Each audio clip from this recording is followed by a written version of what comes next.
Près de 900 enfants des milices civiles anti-Boko Haram fondées en 2013 pour protéger des communautés des attaques du groupe ont été démobilisés. Ces enfants étaient utilisés par des groupes armés dans des rôles de combattants. Au Bénin, un enseignant a initié un concours pour encourager la jeunesse à embrasser les sciences après avoir constaté que moins d'apprenants choisissent les séries scientifiques au collège. 2 ans après, le résultat est satisfaisant. Et puis, plusieurs migrants secourus jeudi par 2 navires italiens sont arrivés en début de week-end en Italie. Leur arrivée coïncide avec l'application par le ministre de l'Intérieur, Matteo Salvini, de sa politique de port fermé dans le pays.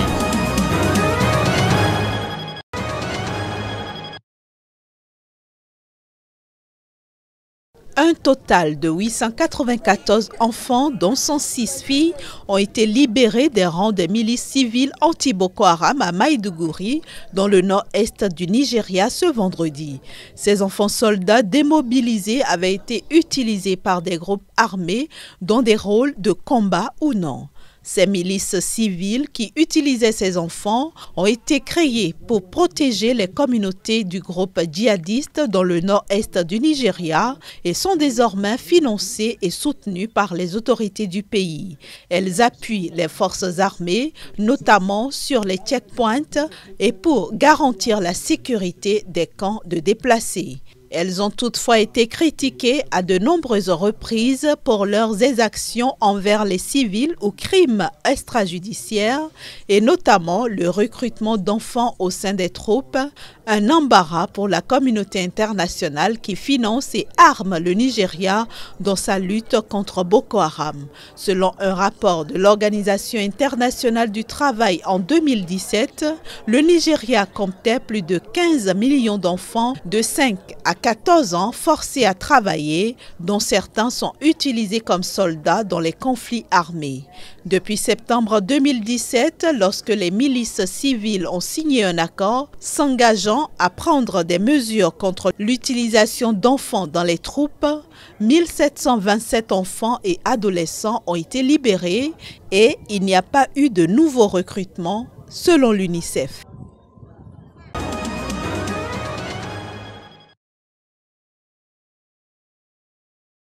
Mon corps, ma vie.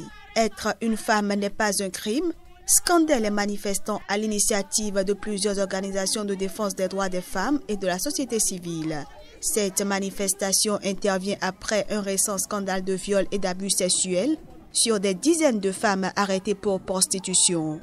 Lors de 2 raids spectaculaires les 17 et 26 avril dernier, des dizaines de femmes ont été arrêtées dans des boîtes de nuit, des bars à striptease, des hôtels ou dans les rues de la capitale fédérale nigériane au prétexte qu'elles se prostituaient, ce que plusieurs d'entre elles ont fermement nié.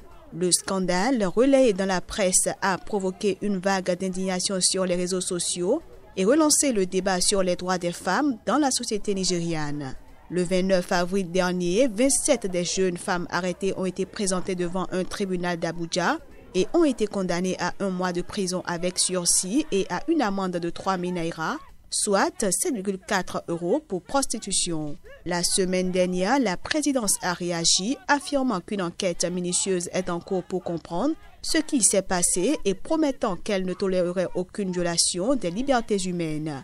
Des promesses qui laissent la société civile sceptique, alors que le gouvernement a déjà été condamné en 2017 pour des faits similaires par la Cour de justice de la CEDEAO, entendez la Communauté économique des États de l'Afrique de l'Ouest, et que de nouvelles arrestations ont eu lieu ces derniers jours.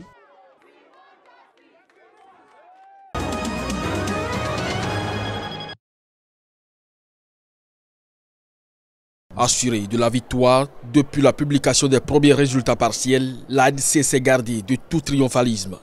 Sur la foi du dépouillement de plus de 95% de 23 000 bureaux de vote du pays, l'ANC a rallié plus de 9,1 millions d'électeurs, soit 57,7% des suffrages, et mathématiquement renouvelé sa majorité absolue à l'Assemblée nationale. Derrière la formation du président, l'Alliance démocratique, principal parti d'opposition, pointait en 2e position avec un score décevant de 20,6% des voix, en nette baisse par rapport à celui de 2014 où elle avait totalisé 22,2%. Sur la troisième marche du podium, les combattants pour la liberté économique, parti radical de gauche de Julius Malema, enregistraient une forte progression juste au-dessus de la barre des 10%, soit 10,5%. En 2014, ils avaient totalisé 6,35%. Vainqueur de tous les scrutins post-apartheid, l'ANC a vu sa popularité plonger sous le règne émaillé de scandales de l'ancien président Jacob Zuma. Aux élections locales de 2016, l'ANC avait enregistré le pire score de son histoire avec 54% des voix au niveau national. Malgré sa popularité, Cyril Ramaphosa n'a pu que limiter les casses. Élu par les députés, Cyril Ramaphosa devrait être investi pour un nouveau mandat de chef de l'État dès le 25 mai. L'opposition n'a pas non plus épargné l'ANC, dénonçant un parti pourri jusqu'à la moelle et appelant au changement.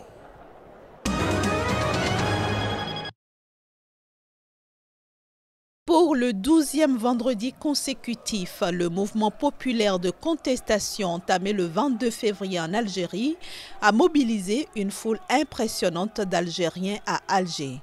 Comme ce fut le cas ces dernières semaines aux abords de la Grande Poste, les manifestants ont donné de la voix pour réclamer le départ de l'ensemble du système au pouvoir en Algérie. Il s'agit du premier rassemblement du mois sacré de Ramadan, mais la détermination des manifestants n'a pas faibli. Ils rejettent la présidentielle convoquée le 4 juillet par le chef de l'État par intérim Abdelkader Ben Salah, ancien fidèle d'Abdelaziz Bouteflika, pour élire un successeur à ce dernier. Un processus fortement appuyé par le chef d'état-major de l'armée, le général Ahmed Gaïd Salah, pilier du régime Bouteflika, désormais de facto l'homme fort du pays. Plusieurs organisations et personnalités proches de la contestation accusent ce dernier de vouloir imposer de force le processus de transition en cours et l'élection présidentielle convoquée le 4 juillet.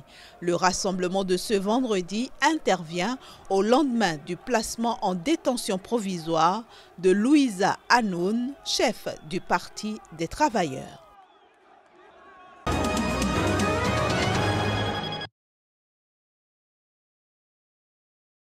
« 395 au départ, ils sont 40 à l'arrivée. Le concours de promotion des sciences techniques fait désormais partie intégrante des habitudes scolaires au Bénin. Depuis 2 ans, les organisateurs de ce concours œuvrent à leur manière pour répondre à l'attente des apprenants qui osent arpenter ce chemin des sciences techniques. En tant qu'enseignant de mathématiques au départ et psychologue aussi, je suis psychologue de formation, j'ai remarqué que ces apprenants ont tellement de difficultés, ils se rapprochent de moi. Et on a remarqué les carences, c'est surtout dans les sciences techniques. Et c'est pour ça que nous avons décidé de commencer à la base pour corriger ces carences, afin que les enfants puissent développer leur mémoire et leur intelligence. Le constat est fait en effet que de plus en plus, moins d'apprenants choisissent les sciences au niveau supérieur pour se former. Cette crème de 40 élèves fait l'exception et la raison est toute simple. J'ai participé au concours parce que ça me plaisait de découvrir beaucoup plus sur les mathématiques. Ça m'a permis de découvrir des épreuves qui peuvent peut-être sortir à l'examen et ça m'a permis aussi d'affronter ma peur. J'ai participé à ce concours pour plus avoir de réflexion sur la mathématique, pour affronter toutes mes difficultés en mathématiques. Et quand je n'avais pas le temps pour faire beaucoup d'exercices, j'ai profité pour avoir quelques épreuves. Rendez-vous est donc pris pour 2020 afin de découvrir d'autres audacieux qui défieront les mathématiques.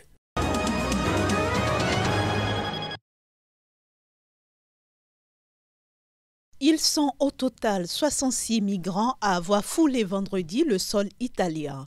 La première vague est constituée de 36 migrants secourus jeudi matin par un patrouilleur de la marine italienne en opération de sécurité à 115 miles nautiques de la Libye. La deuxième vague, constituée de 30 autres migrants secourus jeudi soir à 40 miles nautiques de la Libye par un navire humanitaire, a débarqué sur l'île italienne de Lampedusa, la plus proche des côtes libyennes. Soit un total de 66 migrants arrivés en Italie malgré la politique des portes fermées appliquée par le ministre de l'Intérieur Matteo Salvini, patron de l'extrême droite. Le navire humanitaire utilisé pour débarquer les migrants était affrété par Mediterranea, un collectif d'organisations de gauche et d'extrême gauche. Le ministre italien de l'Intérieur a annoncé l'ouverture d'une enquête pour aide à l'immigration clandestine et le placement sous séquestre du navire.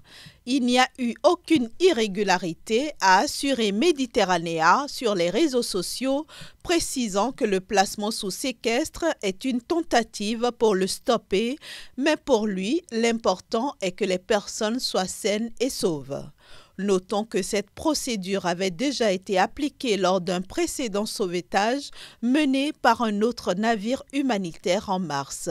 La justice italienne avait levé la mise sous séquestre au bout d'une semaine et le navire avait pu repartir. Il a cependant été jugé inapte au sauvetage lors d'un contrôle mené par les gardes-côtes italiens fin avril.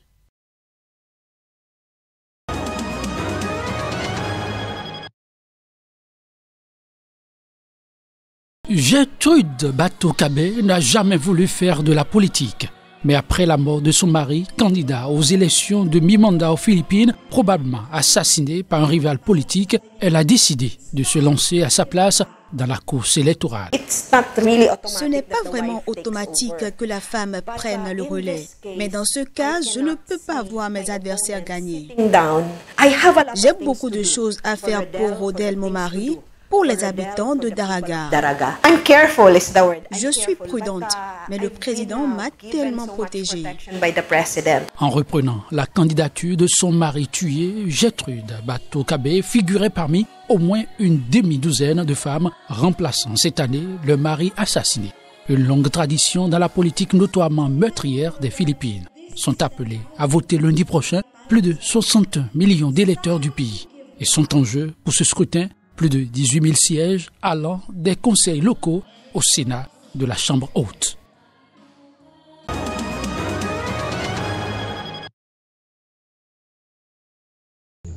Toutes nos pensées aux familles des soldats et aux soldats qui ont perdu la vie pour que nous puissions libérer cet enfer.